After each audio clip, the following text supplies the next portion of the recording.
Japan आउने सोच गरिरहनु भएको छ, 3 महिनाभन्दा बढी बस्ने भनेर खोजिरहनु भएको छ भने तपाईँलाई टिबीको चाहिँ सर्टिफिकेट चाहिँ दासु गर्नुपर्ने हुन्छ, सबमिट गर्नुपर्ने हुन्छ। तपाईँको सिओए आइसके पछाडि तपाईँ जापान 3 महिनाभन्दा बढी बस्ने योजना बनाउनु भएको छ भने चाहिँ अबदेखि तपाईँले टिबी यानि कि क्षयरोगको चाहिँ सर्टिफिकेट, मेडिकल सर्टिफिकेट चाहिँ तपाईँले दाजु गर्नुपर्ने हुन्छ है त।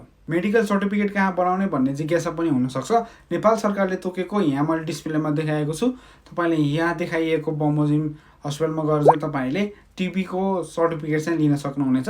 आफूलाई क्षयरोग लागेको छैन भन्ने सर्टिफिकेट है त। यदि लागेको छ भने चाहिँ त्यसको प्रोसेस चाहिँ अरू छुट्टै हुनसक्छ, नपाइन सक्छ। सो तपाईँले चाहिँ सर्टिफिकेट लिन पर्ने हुन्छ। यो रुल्स कहिलेदेखि सुरु भएको भन्ने जिज्ञासा पनि हुनसक्छ। 2025 जुन 23बाट सुरु हुने भन्ने कुरा छ। सो सबै सिओईमा चाहिँ लागू हुन्छ है त। सबैभन्दा बित्तिकै स्टुडेन्टलाई नि पर्यो होइन, जो जापानमा आउँदै हुनुहुन्छ 3 महिनाभन्दा बढी बस्ने सोच योजना गराएर है त। यसलाई बेवास्ता चाहिँ नगर्नु होला। मेडिकल सर्टिफिकेट नपुर्याएमा चाहिँ तपाईँको भिजाहरू चाहिँ रद्द हुनसक्छ। यदि तपाईँको साथीहरू चाहिँ जापान आउन चाहने हुनुहुन्छ भने चाहिँ तपाईँले यो भिडियो सेयर गर्न सक्नुहुनेछ।